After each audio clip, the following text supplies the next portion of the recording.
আমি আরফাদের সাথে নিজ ইচ্ছায় আছি। তোমরা আমাদেরকে পূজা বন্ধ করে দাও, এবং তোমরা যদি ওদেরকে কোনো রকমের ক্ষতি করার চেষ্টাও করো, যদিও বা ওদের কিছু হয়, তাহলে আমি নিজের প্রাণ নিজে দিয়ে দিব। আসসালামু আলাইকুম। আমি আমার আব্বু আম্মুর উদ্দেশ্যে বলতেছি, আমার সব পরিবারের উদ্দেশ্যে বলতেছি, আমাকে আরফাত জোর করে আনে নাই। আমি আরফাদের সাথে নিজ ইচ্ছায় আসছি, সজ্ঞানে আসছি। তোমরা আমাদেরকে পূজা বন্ধ করে দাও, এবং তোমরা যদি ওদেরকে কোনো রকমের ক্ষতি করার চেষ্টাও করো, যদিও বা ওদের কিছু হয়, তাহলে আমি নিজের প্রাণ নিজে দিয়ে দিব। তোমরা আমাকে পাবা না। আর এর আগেও আমার এরকম হয়েছিল, এর আগেও আমি এরকম করছি, তোমাদের প্রেশারে তোমরা আমাকে অত্যাচার করছো বলে।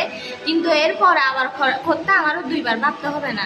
আমি এরকম কিছু একটা করবো, তোমরা আমাকে নিয়ে যাওয়ার জন্য এত কিছু করতেছো, তো তাইলে আমাকে যদি নিয়ে যেতে হয় আমার লাশটা নিয়ে যেতে পারবা। ওদের যদি কোনো রকমের ক্ষতি হয়, তাহলে আমার লাশটা ছাড়া তোমাদের কাছে আর কিচ্ছু যাবে না।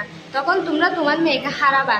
তাই বলতেছি, তোমরা আমাদেরকে পূজা বন্ধ করে দাও, আমাদেরকে খুঁজিও না। এবং যদি আমাদেরকে মেনে নিতে হয়, তাহলেও আরফাদের পরিবারের সাথে সুন্দর করে কথা বলে সবগুলা মিটমাট করে নাও। আমরা তোমাদের সাথে যাব, তখন আমরা বিয়েও করবো। এখন বিয়ে করছি, তোমরা যদি সুন্দর করে আবার দিতে চাও, তাহলে সেটা তো আমরা রাজি আছি। আর ওরা যেটা বলতেছে, একটা ইসলামের সাইন চাচ্ছে, এটাও তোমাদেরকে দিতে হবে। তারপরে তোমরা আমাদেরকে পাবা, আমরা তোমার সাথে যাব। তারপর তোমার যেরকম ইচ্ছা হয় সেভাবে বিয়ে দিও আমাদেরকে, আমাদের কোনো আপত্তি নেই।